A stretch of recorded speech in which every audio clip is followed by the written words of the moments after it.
The growth that I have experienced through training has given me a higher quality product to offer my clients. And that's what I want. This business for me is intentionally part time. It fits in with the season of life that I'm in. I can still support my husband. I can travel with him. I can do all the things in my kids' lives and be a very hands on mom. How I Became a Coach, this time featuring Jenn Nickel.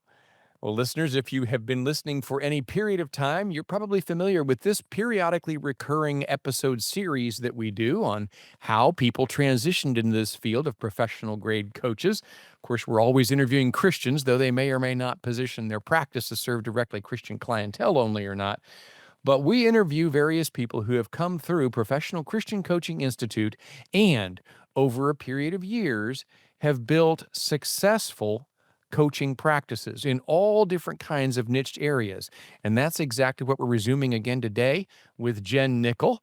Kim, let our listeners know a little bit about her before we introduce her. Well, as you said, Chris, Jen is a professional certified coach who brings a rich mix of corporate, nonprofit, and coaching experience to the table. She spent over a decade in international business, including time living and working in Dublin, before shifting into nonprofit leadership in her local community, helping launch and lead several meaningful initiatives. For the past 6 years, Jen has been coaching leaders in both the for profit and nonprofit worlds, helping them live and lead with greater clarity and purpose. She began her training in 2018 and recently joined us here on the faculty at the Professional Christian Coaching Institute. Jen, welcome to the podcast. Thank you. It's great to be with both of you.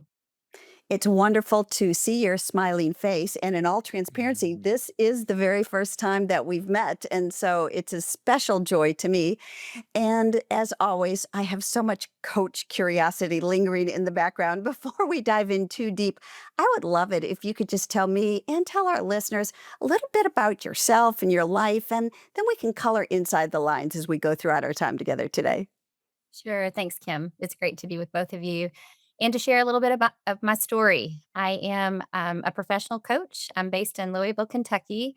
I've been married for 25 years and have two children, a tween and a teen. My daughter is a teenager and son is about to go into middle school. And one thing I love about this coaching business is it fits in with our busy lives, and we can talk more about that. I never expected to be an executive coach. This is actually the third iteration of my professional life. But I tried to plan my life out and it didn't go as planned. So we can talk about that part of the story too. Well, we definitely want to. Listeners, the value of this kind of an episode, the reason Kim and I have continually come back to this series, I think, well, there's probably many different values, but one of the primary ones is that a lot of our listeners are just looking into this field or have just begun their training, and we're trying to catch pieces and parts of vision for what God is calling us into in a new season of our lives. And how does this fit with everything else that makes up my life right now? And can it actually utilize all that's gone before in my life, the wonderful stuff, as well as oftentimes the painful stuff? And the answer, of course, in God is always yes. I mean, the Lord has his ways and he uses what he wants and he knows the seasons. But being able to have someone come as transparently as you're coming today, Jen, and just share with us, none of the rest of us will have your life story and your walk. But I know we can borrow pieces and parts for our own journeys, and it helps us, I think, in orientation. I think it also helps us in terms of confidence is probably too strong a word, maybe just a general sense of boldness. Like, yeah, I know the Lord's calling me, and listening to that woman right then helped me feel like, okay, if she can do it, I can do it. So these interviews are not us highlighting some amazing rock star coach. These are real persons, just like all of you listening, who are coming at the point in their journey to say, hey, this is what it was like for me. And hopefully it really inspires you, listener, in wherever you are in your journey. So, Jen, you said it's a little bit of a mixed bag there. Go ahead and step us in wherever makes sense to you. A little bit about the big picture of your career journey and where coaching fits in. Sure. There's been 3 seasons of my career. I got to have a really exciting start and worked for a large global organization after college and did my MBA part time. I realized I needed a little bit more business in my toolkit, And so I did my MBA. I worked full time for a global insurance company. And I got to interact with Wall Street. I got to structure and sell bonds to institutional investors and work with some really dynamic professionals around the world. I didn't expect to find myself on that stage at a young age, but it even took me to Dublin, Ireland, where I lived for 4 years, to be closer to institutional investors in Europe and Asia. That was a great way to cut my teeth, gave me a lot of experience in the corporate world. I changed roles every few years to learn more about that business and to learn new skills. And I worked for great leaders. And at the same time, we were trying to start a family, and that took a long time. So, because that took a long time, I had a long corporate career on the front Mm. end. And when finally my daughter was born, I didn't want to be circling the globe. I loved what I did, but I couldn't circle the globe and be the kind of mom I wanted to be. So I took a big shift. And at first I chose it, but it was a hard transition at first. You realize how much your identity is tied up in your work when you walk away from it, right? Wow. I found out later, of course, the Lord would use that transition to help me coach others, going through various transitions in their career. But, that first season was a very corporate and global one. Uh, Yeah. I then shifted into the opposite of Wall Street and, started working with homelessness and poverty in my city when my babies were little, dabbling with different, nonprofit agencies who just helping hurting people. Helped start a nonprofit, was a part-time staff at a homeless shelter, board member, and did 10 years of dabbling in very meaningful work. Mm. Places where my business suits didn't fit. I had a different wardrobe, a different look, a different identity, but very meaningful work there. And it was after making those transitions that people started coming to me talking about their own careers, their journeys, their life decisions, and it prompted this interest in coaching and whether I would pursue that next. Man, okay, I know it's rapid fire, and that is a radical swing in terms of, various desires of your heart. Obviously, you love the corporate stuff, and simultaneously, you and your husband were desiring to have kind of home and hearth as a family and settle down, and the Lord had his timing on that. I'm so glad you were blessed with those 2 children, and then transitioning into something so radically different, doing work in a homeless, kind of an environment with the nonprofit that you co-founded. So I recognize how radically different certain seasons of our lives can be, and they can all be expressions of parts of our passion and gifting set and all. But you did then, as you say, make yet a third shift from the big corporate life and overseas work to the settling down in Kentucky and home and hearth while you also did the inner city ministry, um, to doing coaching. And you actually coach individuals and leaders, I know, but both in the for profit and the nonprofit world, right? Yeah. Yes, absolutely. And I never expected to be in that place. And it's beautiful to be able to look back on parts of your life and parts of your journey and see the Lord's hand in knitting things together. It helps me to trust Him now, with knowing where we're going and what's next, and knowing He has good plans for us, even when we don't understand how they all unfold. But the working in those two different worlds, navigating those different career transitions, created these interests in my mind in coaching, life coaching, leadership coaching.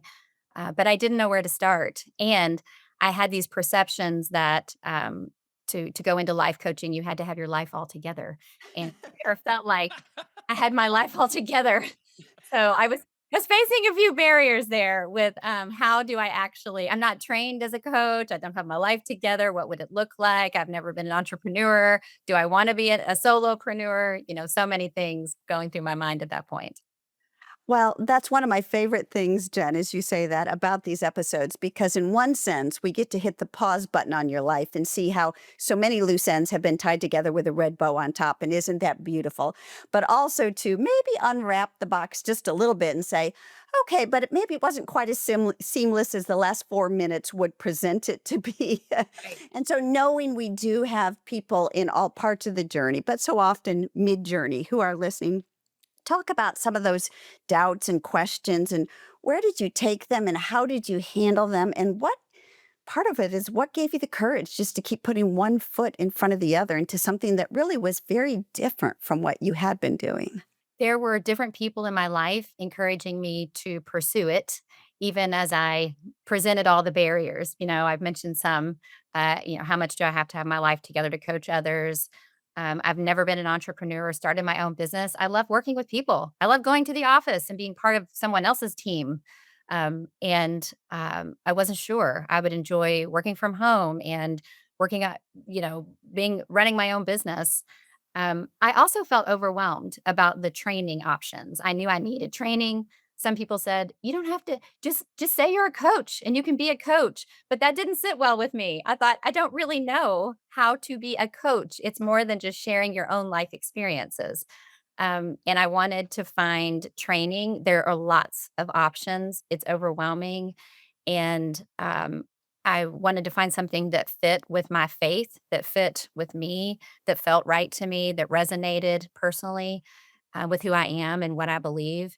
And I remember talking with my mom about it, talking with my husband about it, talking. I called a mentor of mine in the corporate world, and was asking people, what do you think? And I even actually pursued an outside, like an author. I read a book by a Christian author and counselor, and he's out of town, but I contacted him and said, "Can I come see you and talk about what I might do next in my career?" I wanted somebody who didn't know me, who wouldn't just Mhm. say, just be encouraging. I wanted somebody who would level with me and say, "Well, tell me what your thoughts are. What's your background?" and really help me evaluate what was next. He was a great resource for me and kind of pointed out some aspects in my life. I even said, "Am I old enough?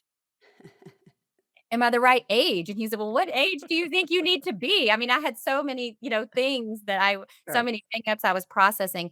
And really, also, I didn't want to spend money on training if I wasn't sure the business would turn out to be anything. So I Sure. was also hung up on, is this a waste of money? What will this end up being? And finding PCCI and the ability to take one class at a time and step into this career gradually and slowly is what created the entry point for me, is what helped me step into the waters because my youngest child was starting kindergarten. My kids go to a hybrid school where they have a non-traditional schedule. So kindergarten was only 2 days a week. And I wanted to, and as they go, more years in school, the schedule increases and I wanted to be able to develop a business that grew with my other priorities and family life, and that allowed me to still be the engaged mom I wanted to be, the engaged wife, the engaged person in my community, and yet build into a career gradually and slowly. And I was able Mhm. to do that one class at a time, one step at a time with PCCI. And I was at the same time gathering coaching skills and tools. I love how much research you put into that. That reminds me of myself in some ways. And one of the things that you mentioned a few minutes ago that I think often gets overlooked until people are further down the road. So you kind of asked this question early on. Is that about, I could call myself a coach, but is there something to this training? Are there skills I don't know? Are there reasons that the ICF, the International Coaching Federation, exists and that there are competencies? And I will just be so bold as to say, coming from a counseling career and a counseling background, when I signed up for the training, a lot of it was really just to put different letters after my name. And I remember thinking, oh, I know all these skills, but it won't hurt to review them. Oh my goodness, that is just not true. I sat through that very first coaching class 20 years ago and thought, I maybe knew how to listen as a counselor, but that has nothing to do with the kind of listening, the kind of questioning, the kind of presence I bring in as a coach. And I do believe that that's part of what made a difference, not just to my business being successful, but to me being a successful coach. And so, having done all that due diligence, I'm curious to know this side of having some of the training. How did that impact your skills and your abilities as a coach? I wholeheartedly agree, Kim, that the training was crucial because coming from my background, I'd worked in a lot of circles and for, a global organization. And I was pretty harsh critic. And so I thought, what will this school be like? Are they really going to Right. teach me something I don't already know or don't already know intuitively? And is there framework to this? And I was right off the bat impressed with the level of professionalism and the level of the training, the perspective, the mindset, the equipment that I needed to be a good coach. Um, and the training has I've never stopped. So I've just continued training, continued moving through ACC, PCC, taking additional classes, adding to my toolkit. And sometimes, my husband or somebody else will say, "Do your clients ask? I mean, how much training do you need?" But what is helpful is so helpful. It makes me a better coach. Every time I take another class, every time I have mentor coaching and my mentor coach listens to my coaching sessions, I get sharp feedback that is helpful and constructive for me as a coach. Even ideas of, have you thought of this with this client? Have you approached things this way? I mean, the insight and the growth that I have experienced through training has given me a higher quality product to offer my clients. And that's what I want. I want this business for me is intentionally part-time. It fits in with the season of life that I'm in. I can still support my husband. I can travel with him. I can do all the things in my kids' lives and be a very hands-on mom, and at the same time, have a very, very part-time but high quality coaching practice and coaching offering for my clients. And that's what I want to bring to the table and continue to grow it gradually and incrementally, one step at a time. Yeah, I like the way you described it there. It gives you a higher quality product because the reality is when somebody contracts with you as a coach, a team at some kind of a corporate setting or a nonprofit setting or individual, they are contracting with you for relationship. And it is an intentional relationship. They're not bringing you on as a friend, and they're not bringing you on as a consultant or a counselor or a pastor or a teacher or other kinds of people helping roles. They're bringing you on in something that they don't really understand, which is this thing called a coach. And for us, if we don't understand it and have that skill set developed and continually developing over time, I think we just come in and reach into our bag of tricks of whatever we've done before and we try to offer them that. Very well intentioned, but it's just what we've done before. It's advice or guidance or direction or those kinds of outside in things. And like we all laughed here a moment ago when you said, "Oh, do I have to have my life all together before I can do this?" We laughed, not because it's not a valuable goal, but because the reality is all of us know that net point never comes in life where you've got everything nailed down. And when you're in a coach role, you're not drawing largely from what you've done and what you have together and your ways of doing things that everybody else, if they just follow it, would be fine. You're bringing a skill set that brings you in much more like a detective on a crime scene who doesn't know who done it or why or how. You don't know what somebody else's future's to be. You don't know what their business should look like. You don't know how that nonprofit can best tap into their markets, but you are skilled and trained and been supervised, as you say, in asking probing questions that unearth, that reveal, that unveil that kind of stuff that they, in fact, already know within themselves, but they don't have access to it yet. You're calling that forth and then helping them to explore it further, to operationalize it and give it legs and start to run with it as a team. That is, oh, there's so much that can be said about that, but I love that you captured clearly and early on, hey, this is radically different from what I've done before. I do need these skills and keep developing them in an ongoing way. And I think it's important for you to kind of say a little bit more about your husband saying, do your clients even care? Mhm. Because it is true that sometimes they don't. They just they get to working with us and they're just loving the results. But it is also true in some of your marketing, if you could take us into that marketing, that having that training in those letters after your name do have their own value as well. Can you speak a little bit to that? Yes, and about the training as well, the coach training gives you tools to to be a great coach. It also gives you the language of what coaching is and what it's not. And we said clients come to me asking for a coach and they don't even really know what they're asking for. But because I'm a trained coach, I have the language, I have the vocabulary to explain what you just articulated to my Mhm. clients. This is what it is. This is what it's not. This is what you can expect. This is how we'll work together. And so there's a language to the partnership with your client, to the dance you do with them. It also takes the pressure off saying, I'm not coming here with the answers for your life. You know, I'm coming alongside you as a partner to discover them.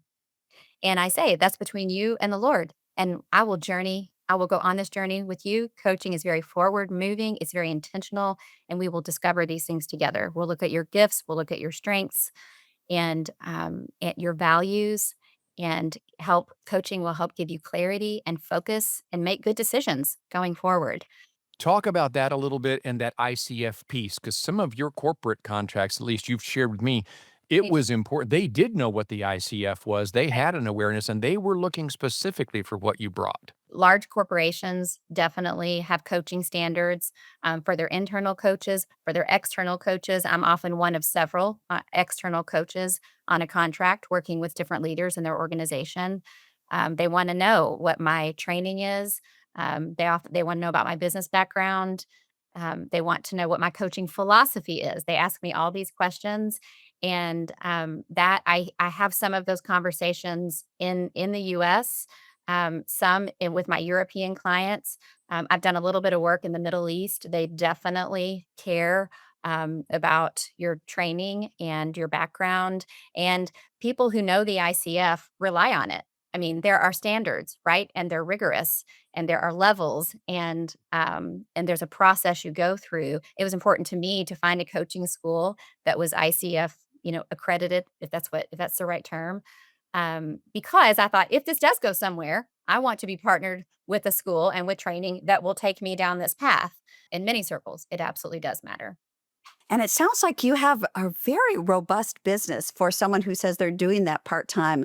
So, putting on my marketing hat for a minute, I'm curious what kind of things worked really well for you in terms of marketing your business? And what kind of advice would you give to people who are just at the point where they're growing their business? Sure. I was thinking about the international work, and a story came to mind, and I want to make sure I answer your question, Kim. There was sometimes I coach expats living abroad because and they're interested because I've done that, so my name gets shared occasionally. And also through the PCCI channels, people have referred to business internationally. And there was a woman who was interviewing. She was living in Eastern Europe and starting a business there. She's an American living there. And she interviewed 10 executive coaches. And I got to the final two. And she said, it's down to two. And then she hired the other one. And so I said to her, so what was your criteria? I mean, we had a great conversation. I made it to the final two. Clearly, you didn't hire me. So tell me, I thought it would be great feedback. And she said, ultimately, Jen, it came down to you not having a website. And she said, I couldn't get a feel. And I do now, but I didn't then. And she said, I couldn't get a feel for you. She said, we talked over the phone. I looked at your LinkedIn profile, but I couldn't get a real feel for how you work and your coaching style. And the other one did. And that really was fuel for me to get my website out there, because in the years before that, I had made sure, I had decided the name for my business. I had business cards. I had a basic logo. I updated all my social media to reflect that. And when someone would ask me, that was my starting point. And then when someone would ask me for my website, I'd send them a link to my LinkedIn page, because that's all. Mhm. That's all there was. And I thought, I'm getting a few clients, as many as I need right now. Why would I put the money and the effort into a website?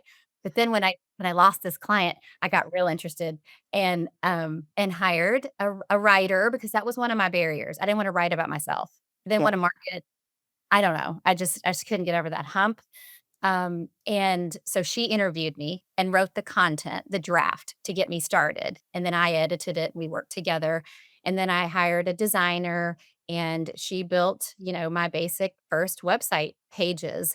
It also helped me because I learned I could use my website for client forms, to send them my coaching contract, or to send them things to fill out. And of course, you can use your website for, calendaring and for billing, and you can really build it out to be a really useful tool to run your business. So I added a few of those features, developed my website. Then I went back to the woman who didn't hire me and said, I mean, all these months later, that I just want you to know you are the fuel. Here's my website. She'd moved on with a fabulous coach and didn't need me and never did.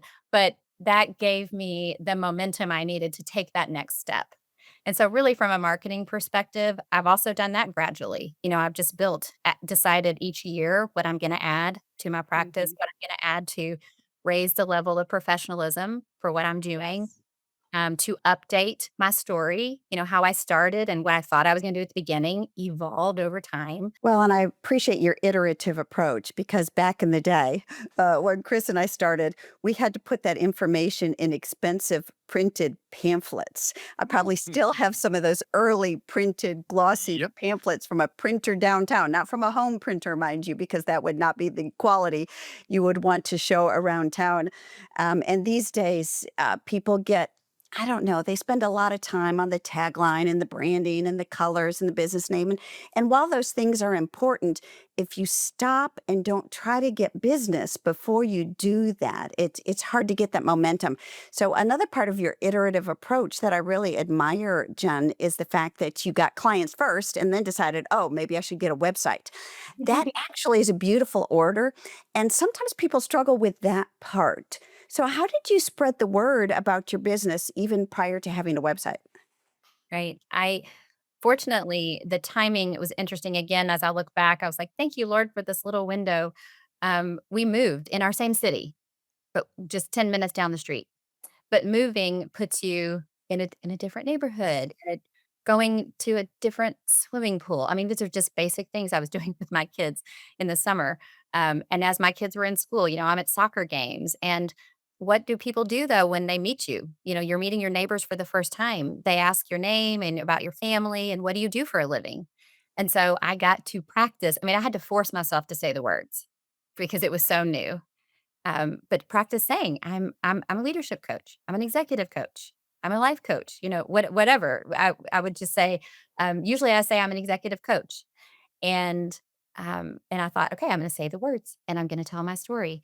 And it's in telling the story, telling who you are. And I'll never forget I was at a birthday party with my son, and he's in early elementary school, and using some of my coaching skills, just that skill of curiosity, getting to know other parents at that birthday party, asking about their lives, asking about their journeys. They tell me what they do, and I ask them, about what they enjoy and about their career. And eventually, someone will say, "Well, you've asked me a lot of good questions. What do you do?" And I say, "I'm an executive coach, and I coach people like you." Because they've just offered their whole story, and I can say, "This is how I partner with people like you," and I tailor my story to what I just heard from them and talk about, I work with people who are maybe new in their leadership journey or in a career transition or really dynamic but not sure where to go from this point in their career or overwhelmed in life, or juggling too many things. And in just connecting with this one mom at a birthday party, 2 years later, she was launching her own business and hired me to be her coach. That's incredible. Bingo. Listeners, big takeaway right there. Not only is she emphasizing don't be a secret, make sure that the people that you are coming in contact with, those who already are becoming know, like, and trust people, be sure they know what you do. But she's also talking about an internal shift that occurs with us, all of us, the more that we practice a role that feels like an ill fitting suit at first, the more we kind of grow into filling out that suit. And that's a beautiful and important thing. No website or other flashy marketing thing can make up for that if we begin to actually have a conversation with someone who's interested and they can tell that we're coming across like a poser. We're not actually comfortable and confident in that role. Well, the only way I know to get comfortable and confident with something is to practice it, right? To do it badly, but you're just doing it nonetheless. So, some huge takeaways here, Jen. I'm aware of our time, and as we're drawing everything to a close, I wonder if you could draw us to some of the key things that maybe you would hope listeners are taking away from the sharing of your story. Certainly, coaching can be tailored to fit. your life. That is the most important thing, really, for me to have this type of business in this season of my life. It must be customizable. It must, you have to be able to tailor it to grow it as large or as small as you want it to be. For mine, it's been a gradual ramp up as my kids have been in school more days or as I have more time in my schedule. I've grown my business accordingly. And so you can do it full time, of course. You can do it part time. You can do it as an add on to another career you're already invested in as a tool to utilize along with something else you're doing. So it really is a highly professional, high quality offering and business venture that can take lots of forms to meet you where you are in your life. Also, training is very, very important. I mean, I don't want just anybody to call themselves a coach and kind of pollute, this line of business. I want everybody who calls himself a coach to be highly professional, high quality. And so the training, I think, is very important. It makes us all better. It makes the industry better.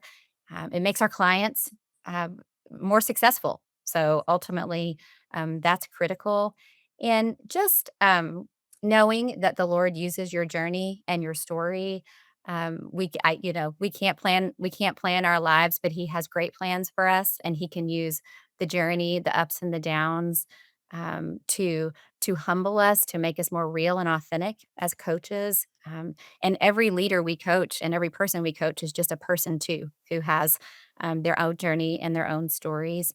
And so, he tell your story to other people. Don't be afraid to do that, and know that every person you come into contact with is an opportunity to connect as a friend, and also as as a client, as a potential client. It's beautiful. I love so much of what you've shared today, Jen, but particularly not just the mechanics of your journey, which is useful. And I hope people are taking copious notes, but the mindset growth that you leaned into and adopted as normative until you actually owned those new mindsets and they've become a part of who you are in this new role. So thank you so much for joining us and sharing today. You're welcome. It's been delightful to be with you all too. Thanks for having me. For those of you who'd like to learn more about Jen Nickel or connect with her or check out this fabulous website that you heard so much about today, um, you can find her. I'm going to give three of her initials and then the word consultant. So it's JLN. JLNconsultants.com. And as always, you can find the link in the show notes. Yeah, very definitely want to go out and take a peek at that. It is a beautiful website as websites go for coaches. Nice job there. So again, JLN Consultants, that's plural.com. And while you're on the web, as we said at the beginning of this episode, Jen has joined us on faculty here this fall, depending on when you're listening to this episode. In the fall of 2025, she is teaching her first course with us, which is Coaching Skills Development. That is the first of our practicum classes where you're doing a lot of live supervised coaching and getting feedback on those skill sets that she was talking about. That's this fall, as are many of our other courses that are coming up here in the summer and fall. You can find all of our courses. In fact, I'll even plug one other one, The Successful Coach. That has to do with all that business stuff that she was talking about with identifying your name and your niches and your logo and incorporating and setting your business up and getting that marketing going. All of that course information is available, of course, at our primary website, professionalchristiancoaching.com. Jen, I join Kim in saying thank you so much for coming. Thanks for being real and transparent and letting us peek into your journey and God's continued blessings on the impact of your business in the world. Thank you. It's wonderful to be a part of the PCCI community. Really is. That also helps us solopreneurs not feel lonely, but feel engaged and know what's going on in the industry, knowing the latest. So Right? So proud to good be to a have part of it. community. Well, gang, you're part of our community. And so you can say this with me. You keep raising the standard of coaching and changing the world. God's richest blessings to you.